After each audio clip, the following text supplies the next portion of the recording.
Mr. Secretary, I want to ask you about the CDC's childhood-led program, because we've heard a lot of conflicting messages about Childhood. Yes, the childhood-led poisoning prevention program. But we've heard a lot of conflicting messages. First, the program was eliminated as part of your restructuring of HHS, and all the program staff was fired.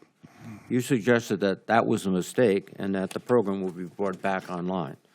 Last week, you told Senator Baldwin that lead poisoning among children was a very significant issue, and if Congress appropriated the money, the program would continue. Well, Congress has appropriated the funding, and as far as we can tell, staff has not yet been hired, and I've seen no statements reversing your decision to eliminate the program. So which is it? Do we have a program? We are continuing to fund the program, and in Milwaukee, we have a team in Milwaukee, and we're giving laboratory support to the analytics in Milwaukee, and we're working with the health department of Milwaukee. Well, that's Milwaukee. What about the rest of the country? Well, I don't. As I said, I have a TRO now. You know, a federal TRO that does not allow me to talk about the reorg. What I can tell you is that if you appropriate the money, that we are going to spend it. We have appropriated the money, Mr. Secretary. You indicated that you have a program in Milwaukee. What about the rest of the United States? This is not a problem exclusive to Milwaukee. My understanding is that that program is continuing. I'm hoping to. I'm very, very happy to talk to you, Senator, after this and find out exactly what the details are. Well, it should be a very simple answer. The program's back up and running. We've hired the staff, which I don't think you have, and that doesn't indicate that you're serious about getting the program running again. I just want to put a word in to second Senator Collins' support of the LIHEAP. It's a program that is incredibly important to people all across the country. Cold winters, torrid summers in the South, people need it. And I support her comments very much. Now, let me turn to an issue, Medicaid. The Nonpartisan Congressional Budget Office estimates that more than 10 million people will lose access to Medicaid because of the bill under consideration right now in the House. In fact, CBO didn't even get to score all of the Medicaid provisions, so it could be higher.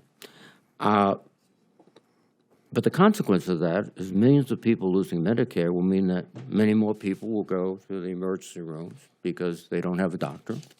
Many community health centers will close because that's the margin that keeps them open. Nursing homes will likely close. In fact, frankly, it will probably undermine significantly the healthcare systems in every state in the union. So why are you making these cuts? First of all, we haven't made cuts. We only in Washington would those be called cuts. The reductions that are proposed are reductions in the rate of growth over the next 5 years. And those reductions are to eliminate waste, fraud, and abuse. And I'll explain to you, there's 1 million people now on Medicaid who are accepting Medicaid or collecting from Medicaid in 2 states. That's illegal. They're stealing from the Medicaid program. We've now been able to identify them, which no other administration was able to do. There are 2 million people who are collecting both Obamacare, or 1 million people who are collecting Obamacare and Medicaid. That's illegal. It is also a theft. There are 1 million illegal aliens in the states that have allowed that, like California. And as soon as we made the announcement that we are not going to allow that funding anymore, Gavin Newsom followed by making his announcement that he's not going to fund it anymore. So his compassion ended where he had to start paying for it. The remaining, and there's only 8.5 million people affected by this. The remaining people who are affected are able-bodied male workers, males, who refuse to get a job, who refuse to even meet the minimal thresholds that President Trump has demanded, that they be looking for a job, that they be getting education. Excuse me, Secretary. That's rhetoric, not reality. You're going to have 10 million people without health care. They're going to the emergency rooms. It is going to undermine the health care system in every state of this country. and you'll be responsible along with the president. Thank you.